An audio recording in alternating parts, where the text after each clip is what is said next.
You're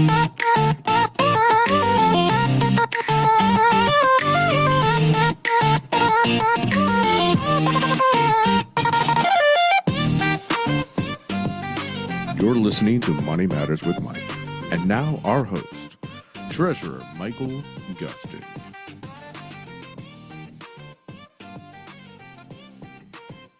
All right. Good evening, Cincinnati. It is the March 4th edition of Money Matters with Mike. So as introduced, I am Michael Gustin, the Treasurer and CFO of Cincinnati Public Schools. We have a super exciting episode today. I'm going to introduce the folks in the room, and we'll talk a little bit about that. So immediately to my left. Yeah, Jim Crossett, board member, Cincinnati Public Schools, and member of our Finance Committee. Hi, I'm Jessica Shelley. I'm the Director of Student Dining Services for Cincinnati Public Schools. Hello, I'm Pam Williams. I am the Director of Transportation.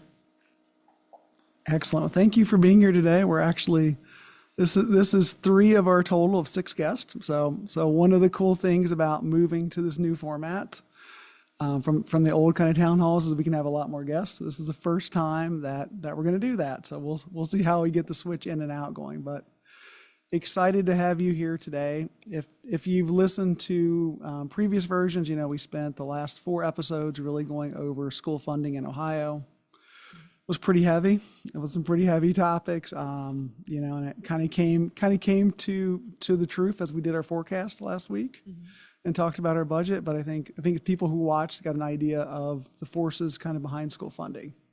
So this month is totally different. We're going to have some fun. This is going to be upbeat. The name of this is CPS by the numbers, and we're going to talk about what that means in a minute. But first, I'm going to let Rob tell you how you can participate. Yeah, if you'd like to participate on Facebook, type your question in the comments and we will share that question with the panelists. And if you're on Zoom, you can click the hand icon, raise your hand, we can bring you in, and or you can put the chat in the question in the chat and we will share it again with the panelists. So feel free during the episode to ask away. Also debuting the clicker this time. So that's every time we do this, we get a little bit better. So now we have a clicker. Like I said, today's topic is CPS by the numbers. And so what you have there on the screen, and we will share this more as an infographic about some of the numbers around CPS. I think people don't realize we do a lot more than just education. I mean, we do a lot of education for sure, but we do a lot more. And so a lot of school districts have started putting these out. I've seen a couple other of our neighbors have done this, and we want to do one too. But to give folks an idea of the scope of CPS, I think folks don't realize how big we are. We're 90 square miles. We're several schools, which we'll talk about in a few. We're a lot of employees and a lot of things going on, a lot of financial impact. And so tonight's a chance for some of our beloved directors to come in and share what they do. And I think you guys are really going to be impressed. So I'm going to start with Jessica Shelley, Director of Student Dining Services.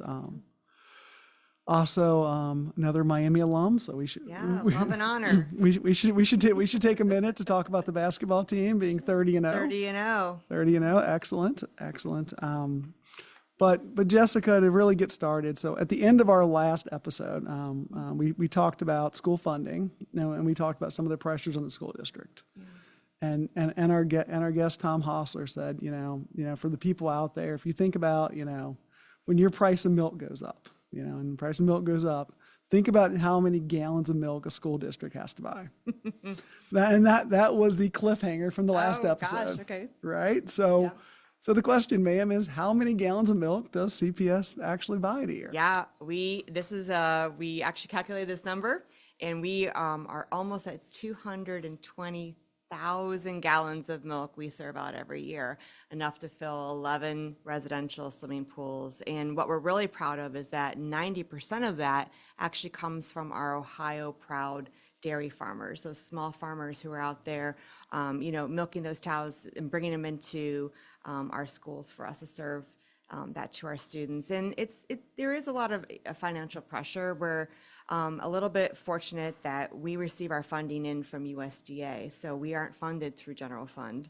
We don't get money from the state. We don't get money from the city. We don't get money from the county. Everything comes from USDA. So it's one of our missions, since we're getting money from the national level, to make sure we pump that money back here into our Ohio local economy. I think that's such an important point, is that money that comes to CPS by and large is spent with local vendors and spent in the area. So I know you talked about Yeah. milk from local dairy farms. What about like fruits and vegetables? Yeah, so it's interesting because we have about a $10 million budget for our food that we use every year, and that's just our food budget. And about 3.5 million of that is reinvested back into local produce, local dairy. We use Klosterman Bakery, who's right across the river from us, and they actually source their wheat from Indiana. We have fresh fruits and vegetables from farms all the way across Ohio. I always like to brag that the 80 Acres Farms that you can pick up, their lettuce is actually the lettuce you'll find in our salad bars in our schools. So we really try and support our local farmers. Another fun fact, I love the pictures of the swimming pools, and I'm going to give you another visual that we actually procure about 850,000 pounds of fresh fruits and vegetables every year, and that's about the weight of 137 elephants.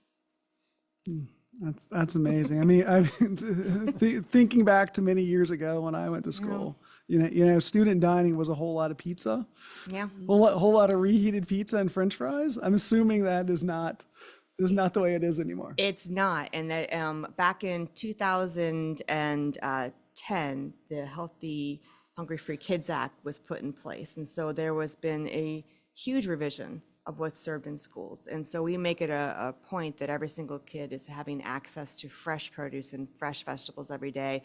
We still serve your favorite pizza, but it's a whole grain crust with no flour conditioners and no added soy. It's a low-fat mozzarella cheese, a reduced sodium tomato sauce, and we like to top it with different things. We'll try a barbecue chicken pizza, or we'll try Hawaiian pizza.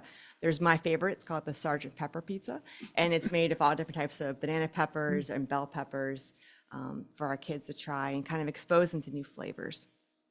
Right. And I know you guys we've done some taste testing before at student dining. And one of the things that's really interesting is your commitment to expose students to different cuisines from different cultures. Yeah, we do cultural cuisine days at all of our schools where we actually focus on a different country and try and I tell my teams that we're all educators. So when they're in the lunchroom, we're still educating them about good nutrition and different aspects of our world. And so we'll do a Russia day and we'll do a beef stroganoff. We'll focus on Ireland and do a shepherd's pie.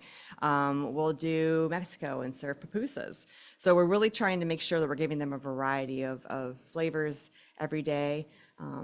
I'll tell you the biggest increase of kids' favorite has been the Asian inspired. That's where we're seeing the kids really like that. We have a delicious scratch recipe. I don't know if everybody knows this. We actually have an executive chef on staff here at CPS who creates recipes for us to use in our kitchens. And she has a delicious scratch fried rice that we use and we serve with our teriyaki chicken. That sounds delicious. It is, and I love how you bring up the point that we taste test here, but the most important taste testers are our kids at our schools. And so we are always out there asking them and sampling new foods with them and letting them give us their feedback, because it really doesn't matter what I think about it. What really matters is what they think about the meals. Yeah, and so you you mentioned several times your kitchens. I think this stat is really incredible. Yeah. How many cafeterias do you have, and how many meals do you serve in a year? So we're really unique that every single CPS school, thank you so much for the facility master plan, we were able to have a working kitchen in every single one of our CPS schools. So they're making these recipes and these meals on site for all of our kiddos. And we have 65 on-site school cafeterias, which is actually more kitchens than Skyline and La Rosa's combined in Cincinnati. We're doing 6.8 million meals each year, about 40,000 million meals a day. 40,000, I wish it was 40,000 million. Wow. 40,000 meals a day, which is actually more than any other restaurant chain in Cincinnati.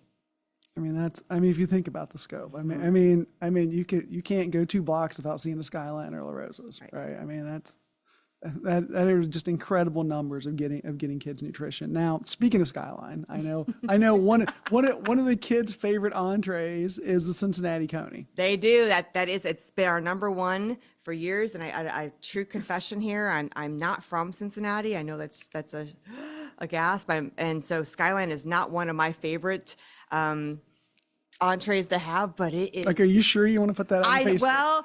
Right? But I think it's not a secret, but again, it's more important what the kids think. And consistently, year after year, their number one entree choice is our three-ways and our conies.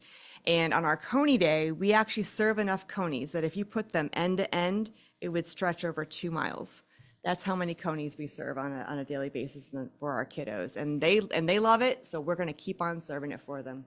That's a lot of conies. I've also heard good things about. Is it Wing Wednesday? Is that Wild Wing Wednesdays at all of our high schools? Yes, we actually have Wild Wings Wednesdays, and they get the choice of either a chicken wing that was served with a variety of sauces. We sauce and toss there for them, or they can get a cauliflower wing instead. We actually have a vegan line and a vegetarian option every single day at all of our schools. And it is a very popular, very busy day at our high schools.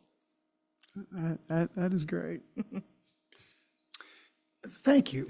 Incredibly impressive information and great success. And we really appreciate your leadership. You know, none of this would happen without good management and good leadership at the top. So thank you very much. I'm curious about how, maybe we've tiptoed into this, but I'd love to see if we can do more of this, and especially in line with our strategic planning in the next few months. If we can have more of our school cafeterias be places for career tech learning with our current students, and maybe amplify that a little bit more. I know we have one program that's got one kid maybe at Dater who's got his server's license or something. Yeah, but safety. It seems to me that would be a really good place for us to explore. What do you think? No, I agree. I think we've been working with Dater Culinary to see how we can really make sure it's a wraparound. That's our program. Dater High School. Yeah, I'm sorry. Dater High School has a culinary program, and so we've been working with them to see how we can get kids coming out into our schools. They do have to have their food safety certification license before they can come into our schools, and so that's puts them probably around the junior, senior level. But once that happens, we would love to bring them in. One of our wonderful things we would hope to see if CPS is a pipeline and bring them back in and working with us. If that means pushing them up through First Cincinnati State Culinary Program, or putting them through Cincinnati Cooks Program and our cooperation we have with the Free Store Food Bank, but then they come back to us and they work with us. And I think it's an amazing, when you look out through the district and you know people have come back to CPS and then worked their way up through the ranks to be in a position then where they can go out and then advocate to bring more students back to us. Right. So and I think you quoted me at one point, what percentage of CPS grads do we have working in your area now? Oh boy, I would say probably about a good 25+%. Yeah. We have a lot of people come back. We are really, really proud. One of the things we're partnered with is something called the Good Food Purchasing Program, and we make sure we're always investing into valued workforce. And part of that is making sure that we recognize that every single person in our kitchen is truly a school nutrition professional. And so we start with a very good living wage for them. And we want to make sure that we are providing proper training and opportunities for advancement. Great, fantastic. So I just have one other question. What day is the Geta Day? Oh, I love Geta. this is a great question. We actually don't serve Geta, and the reason why is that we don't actually serve any pork products at any of our schools. We are a pork-free district, so Geta would not be one of those items we would serve in our schools because we are pork-free. So you haven't even really thought about the vegan Geta option for me either. No, and I will look for that for you, and you'll be the first one who can taste test a vegan Geta for Okay, me. great. I Thank did you. not know there was a vegan Geta. I did not either. I'm learning something new with you. I don't know if there's one or not. We might have to invent that. So. Ooh, yes. That could be good. Yeah, That is great. Thank Well, I mean, that's one of the things we're looking at. Talk about entrepreneurship. I'm gonna jump. I know Mike's looking at the clock here, but I do want to say it's really interesting to bring kids in. One of the things we want to do is work with like Aiken and the farms to bring in those products that are being grown into our school cafeterias and help them get that entrepreneurship experience about selling those products to us. Great. It's you're building like a whole food circle. I love this. A food and staff circle. So that's great. So thank you, Jessica. Thanks for having me. We're gonna shift a little to Pam Williams, our Director of Transportation. And I know transportation is always a hot topic. Yes. I've sat through enough board meetings. I've sat through enough community meetings to talk about it. So one thing that I think, just to clear up one thing, is people think transportation, they think yellow buses. But that's a small portion of all the other ways that we provide transportation to students. Yes. So we also utilize vans, sedans, metro is a few of our ways of transporting kids besides yellow buses. So we have kids in all sorts of transportation environments. Yes. And I know you've said this before, but just for people's thing, one of the things you've talked about is for yellow bus, you do a 2-tier transportation system. Yes. And So can you explain kind of what that means? So the two-tier system is if you visualize one bus utilizing transportation for 2 different buildings at 2 different times. So if we have a 7 o'clock tier time, we will pick those kids up, drop them off at that school. And then if we have a 9 o'clock tier time, we will pick those students up and drop them off at that school. So it's critical you stay on time, right? Because Yes. you can blow up the whole day with one. Yes, one late route can cause 2 late routes. Yes. So it's interesting. I know as we try to squeeze efficiency out of that system.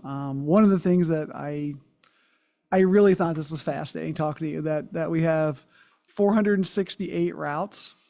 We have there are 468 routes going, and if you drove the amount of miles our buses drove in one day, you would make it from here to Denver. Yes, and actually, this was a fun fact that if you walked and it was 50 days nonstop, you would go from Cincinnati to Denver. So our buses drive as far as it would take you to walk in 50. Yes, And that is every day for 170 plus instructional days. yes, Every year. I think that's amazing, the scale of this. yes, Something like 25,000 students on Yellow Bus every day. yes. That is our average daily transportation of students. I think, this has come up many times at Finance Committee, but it's just not kids who go to CPS schools that get transportation. No, we have to service the non-pubs and charters. We even have to service certain schools that handle disabilities students that are out of our district, Warren County locations and everything. So we're all over. We are really more of a regional transportation system. Yes. In a lot of ways. Yes. Yes. So I think that's an important thing for folks to remember is we're just not just dropping off at CPS schools. We're taking to charter schools, we're taking to non-publics. Yes. We're doing some very specialized transportation for students with medical needs. And there's different laws that are based for the non-pub and charter, the special needs students versus just regular ed transportation. And you get to keep track of all of that. Yes. So speaking of keeping track of things, do you want to tell people a little bit about the MyStop app? So yes, the MyStop app is our bus tracking app for families, and we have about 38,000 users that are currently have logins.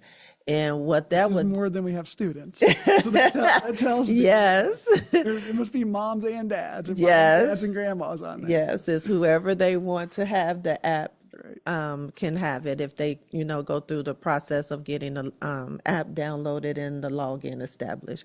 But this is a great tool for families, and they can only see their student, and it's attached to their family ID number. So if it's siblings and they have the same family ID number, they will be on one app for that family. So it's not multiple apps they'd have to have on their phones, but they can track the bus for that student for where, to come pick them up in the morning and to be dropped off in the afternoon. That is cool. So I'm assuming you'd recommend folks to go out and download Yes, the app. and if you go to our CPS website, it's under the Our Students tab with the transportation, and it's the facts location, and you will be able to go on that area to pull up anything dealing with My Stop. You can also contact our call center at 363-7433-RIDE, and someone will be happy to assist you. Yes, and you have quite the call center. I was going to ask about that. It's not just Pam. answering the phone. It's not just Miss- No, I there's a can't whole- do it alone. I have a terrific team, and they are really supportive, and we get the job done. We're small, but we're mighty. So I was kind of curious, my question. So yellow buses, what's the capacity of one yellow bus? How many students?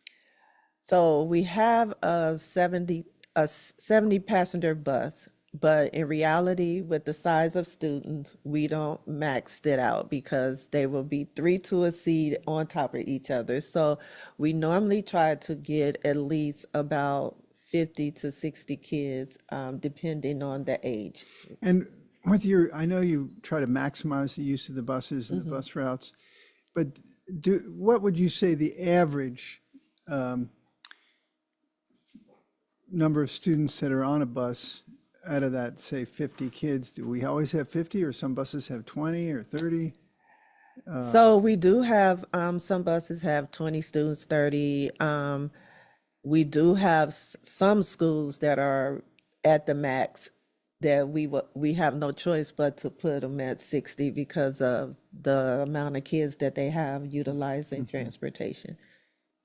So I was just curious, because sometimes I see these buses driving around town and there's not that many kids on the bus. It might be depend on where it is in the route, or maybe it's the bus that only has 20 or 30 kids when it drops off at the school. Do we have vehicles that are a size that we don't, too large, that we don't really need that many big ones? I'm just curious. Well, we do have, I'm thinking about that in terms of maneuverability, fuel efficiency, all those things that might play into a smaller bus. so majority of our buses are the 72 passenger buses, but we do have some 24 passenger buses for our special needs population.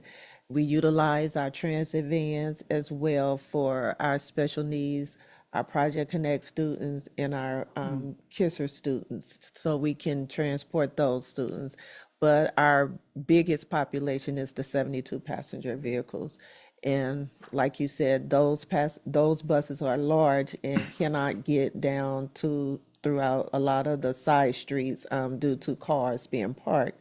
So that's why we utilize corner bus stops for those 72 passenger buses. Interesting. Well, very good. Thank you. And just remember, every time you see the bus, there's lots of other things going on all throughout the day. Yeah. There's Yes. field trips in the middle of the day. There's athletics in and later in the day. So And we have our micro buses that we have our utilize. It's microbuses. for those field trips and athletic trips as well. Well, I realize that was a fairly esoteric question, but I'm curious.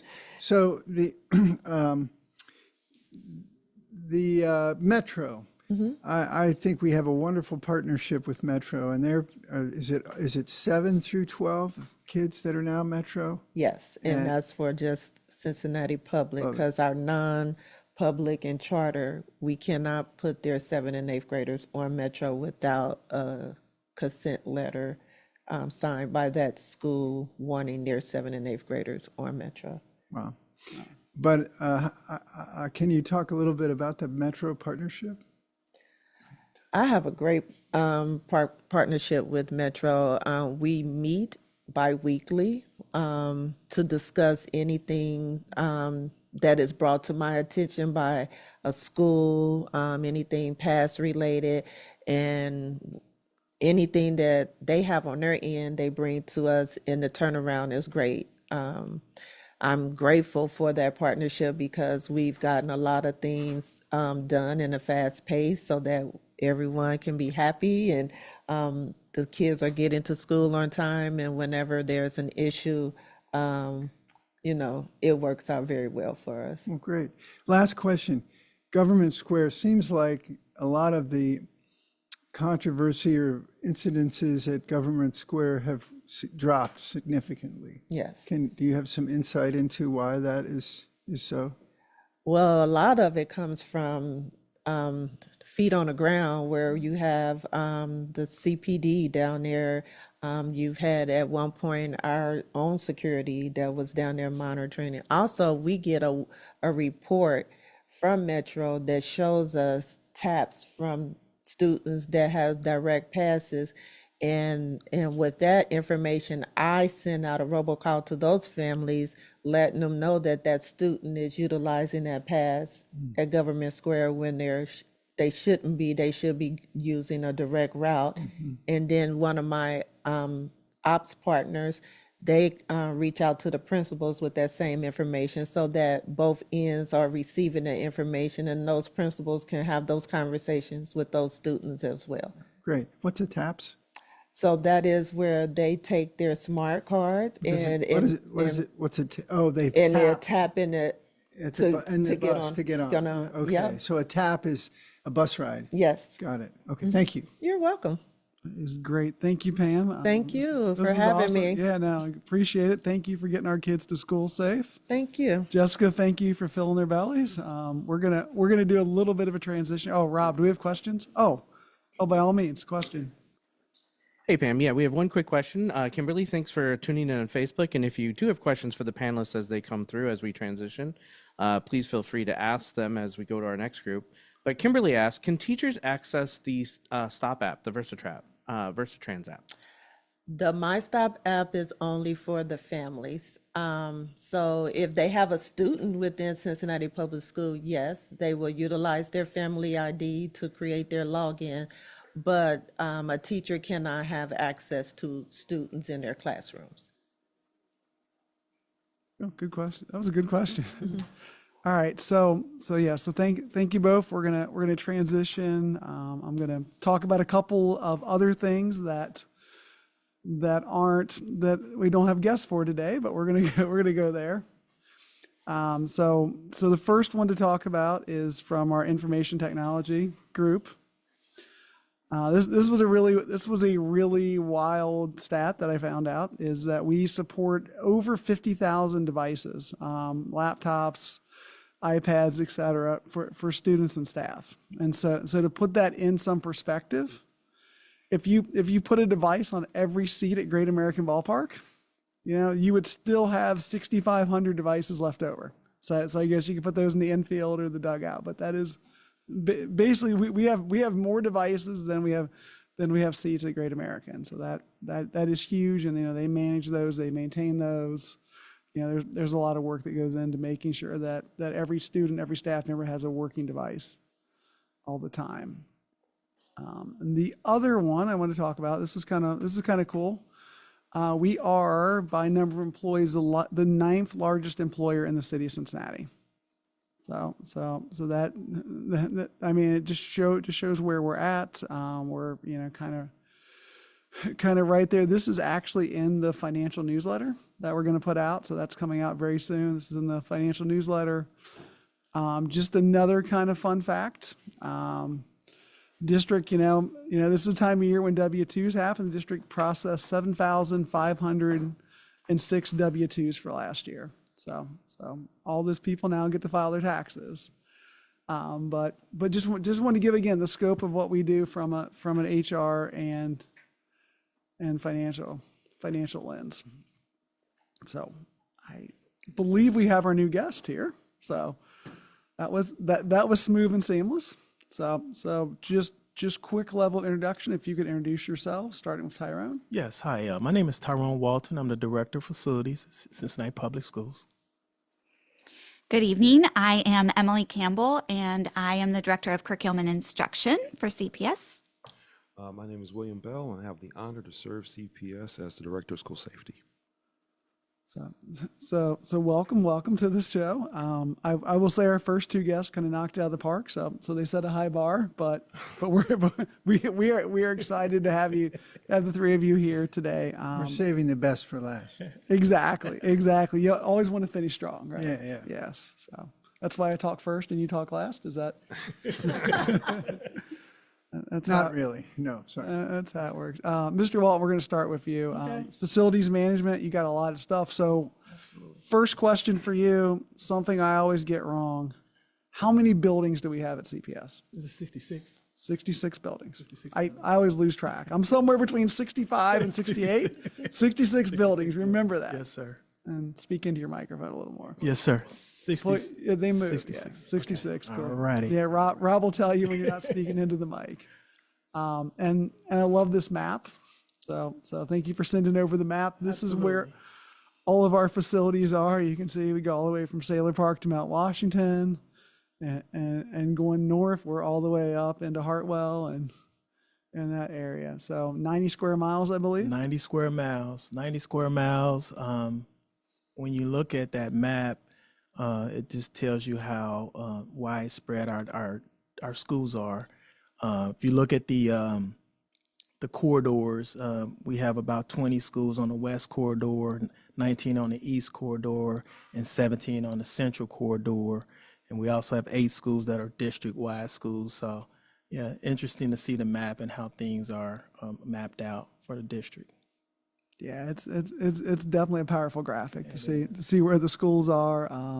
Absolutely. It doesn't always match where the kids are, which is one of the things as we talk through strategic planning. We need to make sure that we have schools where people are living now and where they're going to live in the future. Absolutely. And one of the things I wanted to point out is to just put that into perspective, the district's total square footage, which we said is a little over 6 million square feet, 6.6 million square feet is equivalent to the size of GE Aviation facility in Evendale. So I think that says a lot about the overall scale of the facilities managed across Cincinnati Public Schools, and also how equivalent that is to operating at a if you look at it from a corporate industrial complex, comparing that to an industrial corporate setting. So we got a lot of square footage across the district. Yeah, for those of us who've drive up 75 frequently, Yes. like that is a huge. That GE Aviation complex is huge. I tried to get a picture off of Google Maps cool. for Yeah, it, that's but pretty cool. but if you think about putting all of our buildings together, we have them all from all sizes, Right. all shapes, all that. So obviously, one thing to talk about here is the facilities master plan. So we are coming up actually on the end of that, but that was a great thing for us. It provided us, new buildings across the district. We are coming up on paying off our bond levy. Absolutely. So that will be a great day at the end of 2031 when we can say we've paid off the bond, but we've built these beautiful buildings across the community. We've restored some of our real jewels. We have some real buildings that are just gorgeous. Kind of. I wish Dan Hoying was here. He talks so eloquently about the beauty of some of our buildings. Absolutely. Yeah. Just so you brought that up, that's one of the things that I like about CPS is the historical buildings. We have at least 4 of our buildings that were constructed in 1900, 1910, 1912, and 1919. Hyde Park, Hughes, Rothenberg, and Withrow. And just to see the architecture on those buildings is like phenomenal. Like, wow, this was awesome the way they built these schools. Yeah. So I really like the architecture on some of our older schools. Yeah, I do. Like the other thing I've noticed is in certain schools, like I think of Roselawn. Like Roselawn's a new school, but as part of the thing, someone did some work to salvage some of the architectural things. Like they have a fountain in there. I guess it's a Rookwood fountain, that came from the original building. They have some other murals and things. It's just really cool. It's really cool to tie that history back. Absolutely.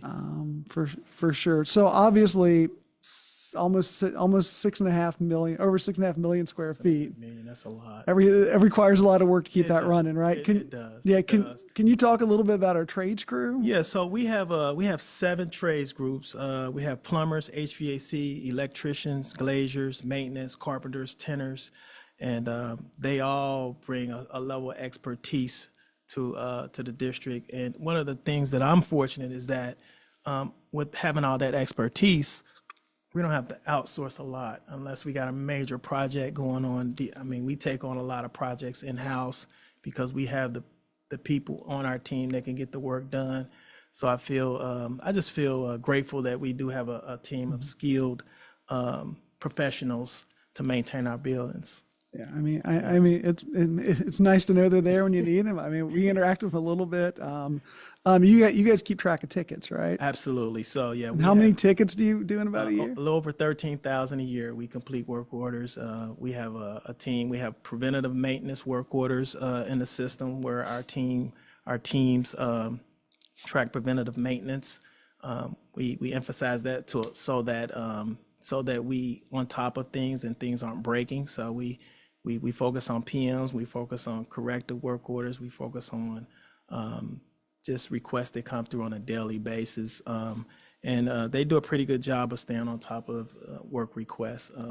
Like I said, we do in the summertime, we do get bogged down with projects, and we always find ourselves trying to catch up when schools start.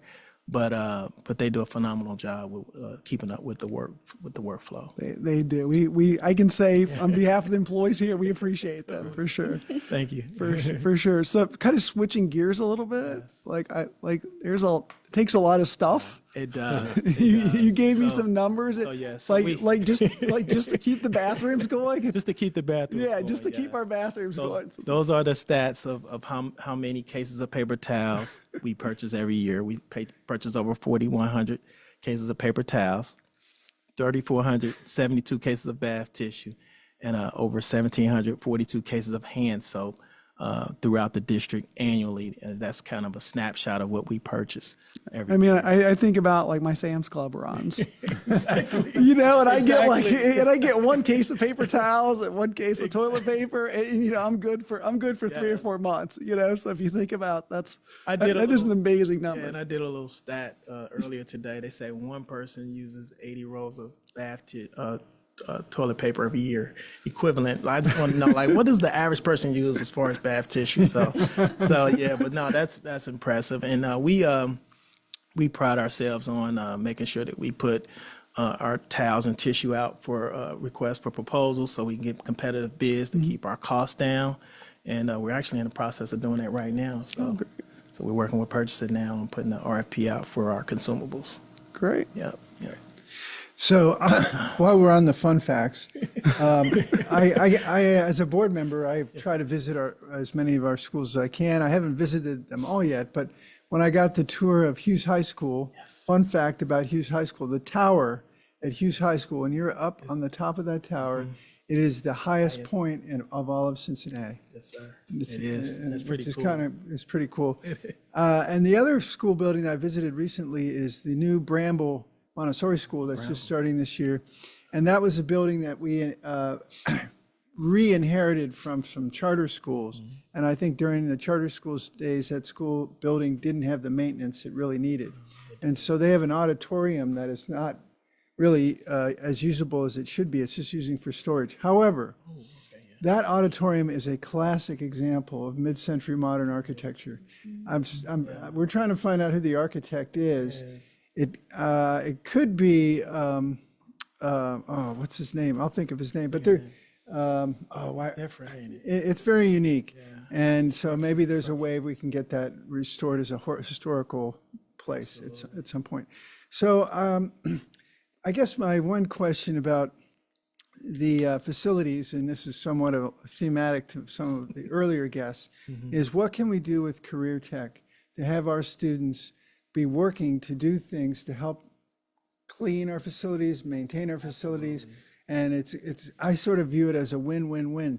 We're going to have lower costs and cleaner places. Like we really could use more people on the janitorial staff, and the students have a career path when they leave. Absolutely. So I'm just curious about how, as we're doing our strategic planning this spring, what will you bring to the table for strategic planning in that regard? Well, I know we're working with Casey Fisher on some internships for this summer, so you're going to see a lot more interns working in facilities this summer.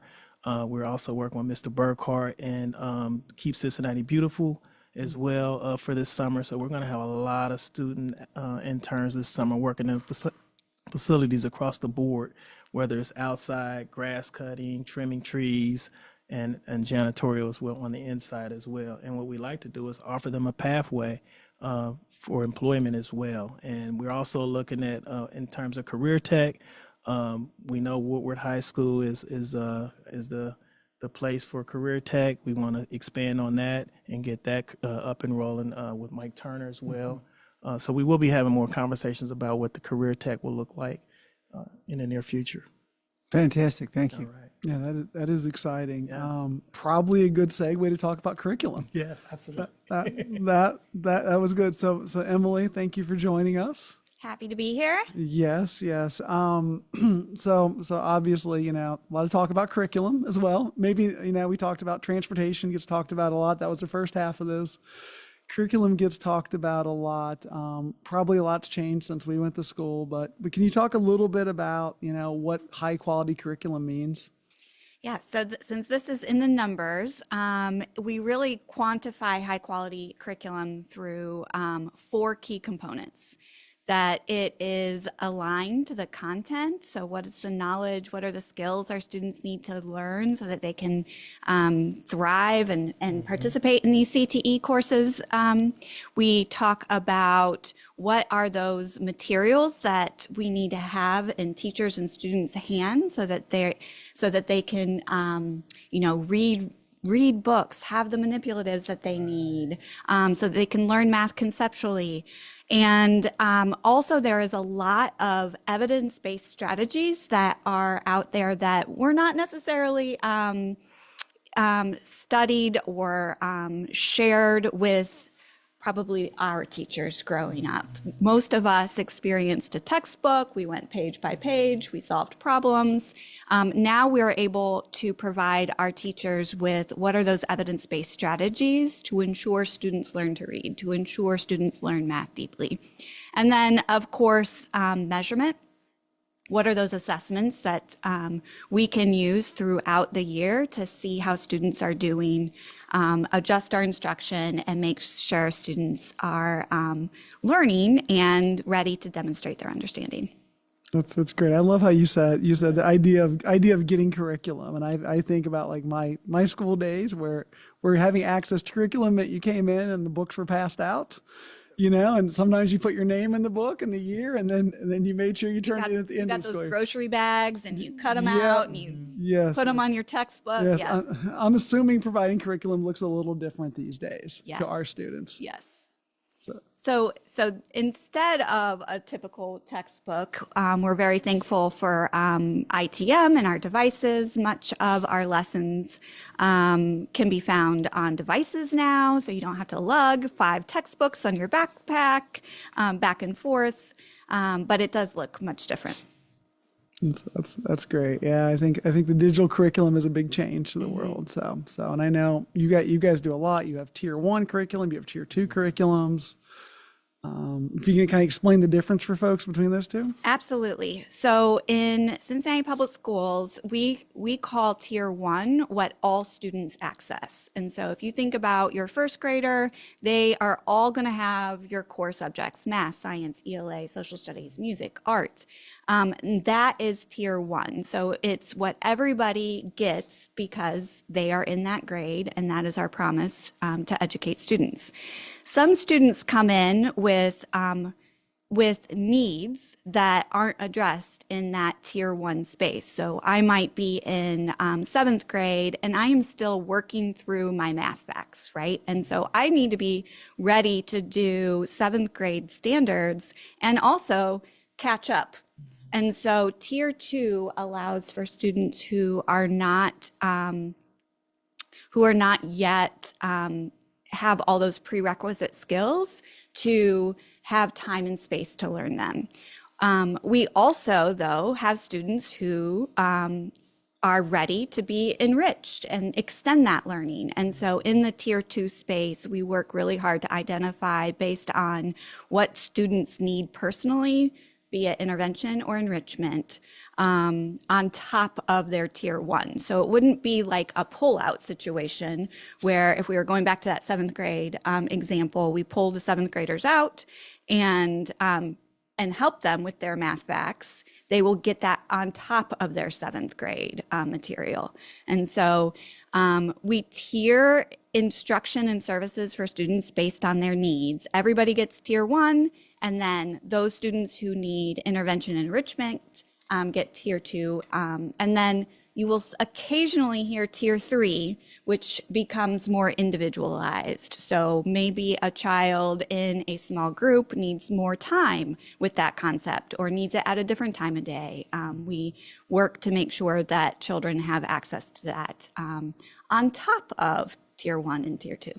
So it's a little different just handing out textbooks these days. Very different. Very different, very different, and incredible the amount of services we can provide to students. So one thing I wanted to talk about kind of specifically was advanced placement courses. Okay. I think you've shown some interest or some very exciting growth in advanced placement. I know we're talking at the end of the career, at the end of the kind of high school journey. This is what you do. You know, a lot of juniors, seniors, some sophomores take these advanced placement classes. I think, you know, my own daughter did quite a few in her career, and it's really a good opportunity for kids to get to that college, get exposed to that college level coursework. Yes, and one really exciting thing in CPS is not just our work to increase access at all of our high schools. So historically, almost 8 to 10 years ago, we had advanced placement offerings at a few of our high schools, Walnut, Clark, places like that. But our students are ready everywhere. And so one of the first things we did was create an AP access team where we have 9 teachers who are able to teach different types of courses, math AP courses, social, human geo, things like that. And they travel amongst all of our high schools to provide advanced placement. And by doing that, we have not just seen a significant increase in enrollment, 3,195 students today are taking AP, but also an increase in students making a score of 3, 4, or 5, which is what we consider proficient in advanced placement. One of the most beautiful things about my job is I get to go into schools and visit classrooms and visit teachers. And if you have children in high school, if I could go back to high school, I would take advanced placement human geo. Such an intriguing, interesting course that I never knew existed. So that's another piece of advanced placement, is really making sure that kids understand what's possible and what's available. And the team of 9 and then our school-based AP teachers have done phenomenal work with advertising to students, enrolling students, and making sure that they are successful in the class. I mean, it's amazing. You think about it, we have more kids taking AP courses than probably the most districts in our county have students overall.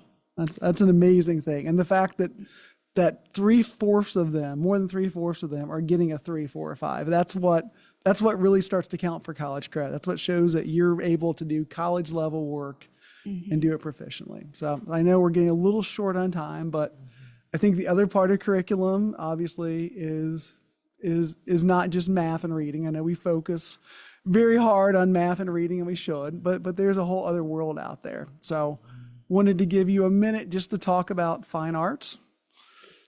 Thank you, because this is another thing that makes Cincinnati Public Schools so incredibly special. We, in my office, I oversee all of our core content areas, math, ELA, science, social studies. We consider the arts and music core classes. And so our students have access to phenomenal teachers in the arts, and we do a lot of big things. So we have some band directors at Dater High School, Woodward High School, who have spearheaded a program called All City Band, where band students from all of our high schools join together at Woodward, they practice, and we're invited to the Bengals halftime show in November to perform. And then this other picture that you see is we bring our schools together in the fall and then in the spring for an arts and culture performance. So students around the city, they're practicing the same songs in their schoolhouses, and then they come together and they play and sing together across the city. But again, one of the most important things is that we consider music and art core. Wow, that's great. Yeah, thank you so much for all that information. It's incredible. I just have one question because I want to be respectful of our time. But in my role as a school board member, I think the highest pressure I get from the civic and business world is student outcomes. And we're coming up on our strategic plan, and I'm wondering, maybe you haven't completed it yet, but we're going to need, and maybe this is not even a question you can answer, it's maybe more of a request, but we're going to need a roadmap that takes us from where we are in student outcomes significantly higher.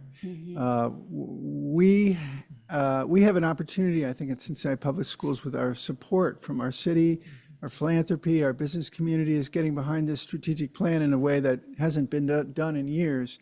I think we have an opportunity, if we set our sights high, to be the strongest urban school district in the Midwest with student outcomes. And so I have a lot of pressure, feeling that as a school board member, and I transfer that pressure to you. And I graciously take it because that is real. And one thing that I just wanted to share related to what you're speaking to is that when we design our system and we make it better, research shows us this is a problem we can solve. Students will learn how to read if we use the evidence-based practices and these resources. Like, research shows us 95% of the human population can learn to read. And so that is a burden that we have to accept in Cincinnati Public, and we can do better. And we're excited to build this roadmap. Yeah, thank you. Thank you, Emily. That was great. I love your passion. Yeah. I love your passion for where it comes through so well. So kind of our last guest is Mr. William Bell. He's our Director of Safety Services. Safety at all things. Yes, has a very important job of keeping our buildings safe, and we appreciate him. Can you, obviously, not in detail because we don't want to give away any secrets, but can you just broadly talk about how we ensure the safety of our students? If I may, I'd first like to thank Ms. Campbell and Mr. Walton for their support of our safety in our building. And I also want to point out, when we talk about outcomes, that part of the reason I'm able to sit here is because of the foundation that I received at Cincinnati Public Schools as a student in the band. And Jerry Johnson was my band teacher who taught me leadership and how to basically encourage and support the movement of the band. And that is something that should be noted. So this is, I mean, I didn't think I'd say it, but I like to think of it being an example. So when I did come to work at Cincinnati Public Schools, it was like a coming home and meeting the responsibilities that I first received while I was here as a student. So with that being said, let's talk about safety. And the thing about safety at Cincinnati Public Schools is that it's totally participatory. Everybody has a say-so in it, from a pre-K to a senior to a graduate to a parent to generations. It's all if we agree that we want to have a safe environment, and that environment dictates our culture. So for the students we have, about 35,000 students, around 60 our 6,000 employees and a number of volunteers, we all agree, formally and informally, that we're going to have a safe environment, and that's where it starts. The technologies that we have in terms of cameras and metal detectors and wands and things of that nature, those are all equipment put in place to support the safety of the building of the students. But it really starts with what our culture is, and Cincinnati Public Schools has a safe and collaborative culture. Did I say too much? No, you're great. Okay. This is great. We're just, yeah, I mean, first of all, you have a voice for this. You have a voice for podcasts. This is great. This is great. No, this is great. I love what you're saying. I was going to kind of go to this thing, which I think is interesting. So you told me, we did some stats. You screen over 14,000 individuals every day. Right. Which is basically the entire capacity of the U.S. Bank Arena. Well, it's not U.S. Bank Arena, it's Heritage Bank Arena now. Right. Sorry. Heritage Bank Arena for a hockey game. So think about that. I think it's also the same size roughly as UC's arena, Fifth Third Arena. So if you think about that, if you've ever been to a sold out, there haven't been a whole lot of sold out games at Heritage Bank at all, but if you've been to a sold out UC basketball game, or all the people have to get through, we do the same thing every day. Right. And that's pretty amazing. Yeah, those are that's due to the professionalism and dedication of our security staff. It starts with how we greet our students.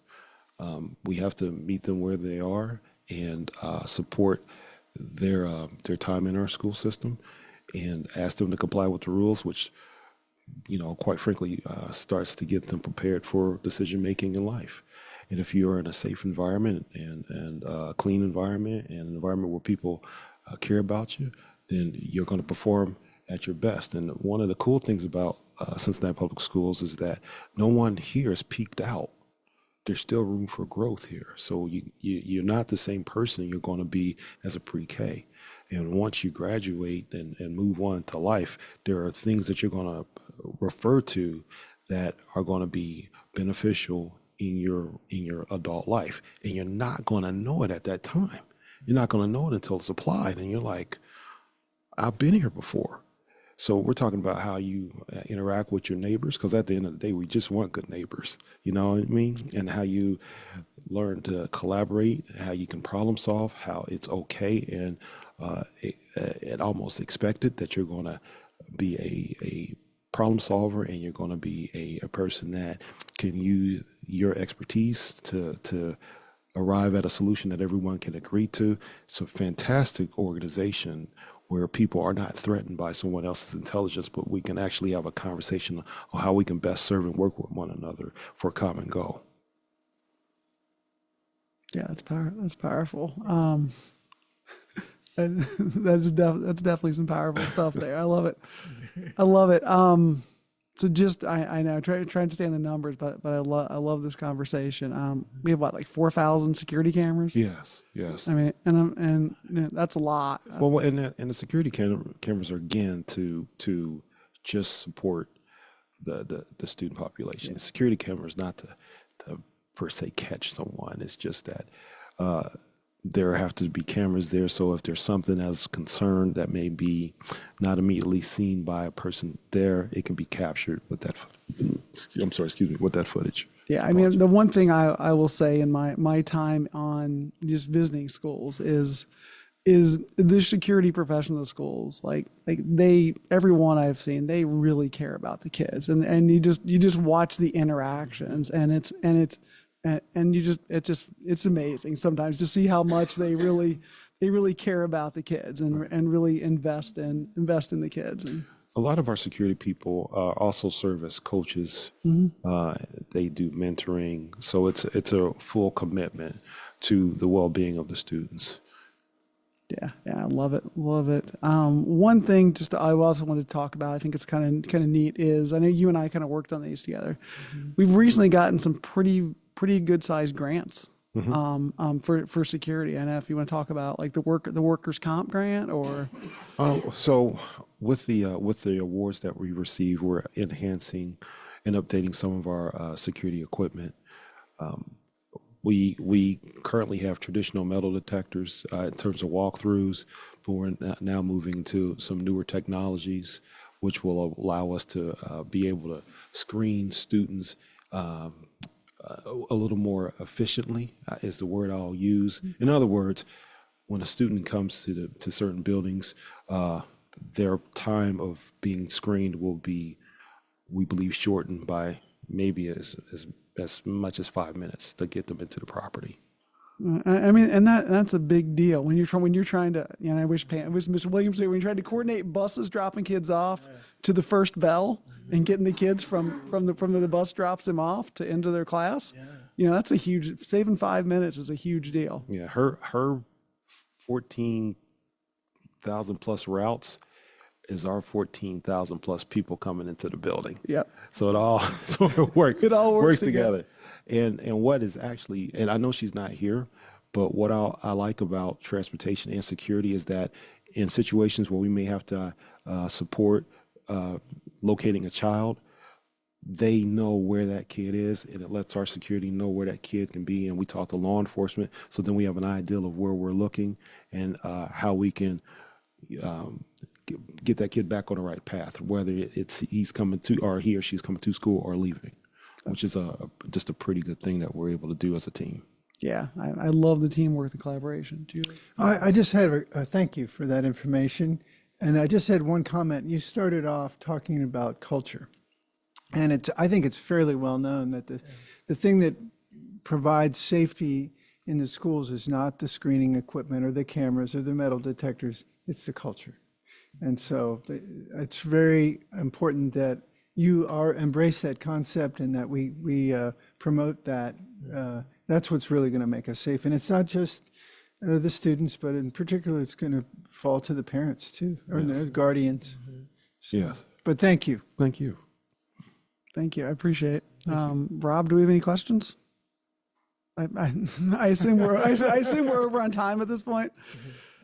Yeah. Okay. We're well over. So Okay. So first of all, thank the guest, you guys. It's amazing to look. Yeah. It's amazing to look at the district. I love this. I'm going to go back to the CPS by the numbers infograph. I mean, you guys, each of you has presented a little slice of your professional work, but how it all works together, and to talk about the scope of this district, to educate, you know, over 34,000 kids every day, to get them to school, to feed them, to make sure they're safe, to make sure they have a learning environment that's a nice building to be in, you know, to make sure they have toilet paper and paper towels and hand soap, right? But to make sure they have a nice learning environment, make sure they're safe, to make sure they get where they need to be. You know, the buses drop them off, they pick them up. They have high quality curriculum when they get there. They have multiple tiers. I mean, all these pieces, you know, build to support what we do. And I don't know that people always think about the scope. You know, I mean, we are the second largest school district in the state of Ohio. And it takes a lot of professionals, you know. I'm sure you guys would all say, you know, you're at the top of the pyramid, but it's your team that does the work. That's what I say. It's my team that's out there in the trenches doing the work. But really great to share with you guys, to see your passion, to see how you care, and appreciate you being here this tonight. Mr. Costa, do you have anything you want to say? Thank you. Keep it going. Keep it going. 2026. Yeah, absolutely. Yeah. Okay. Thanks for having us. Yes, it's our pleasure.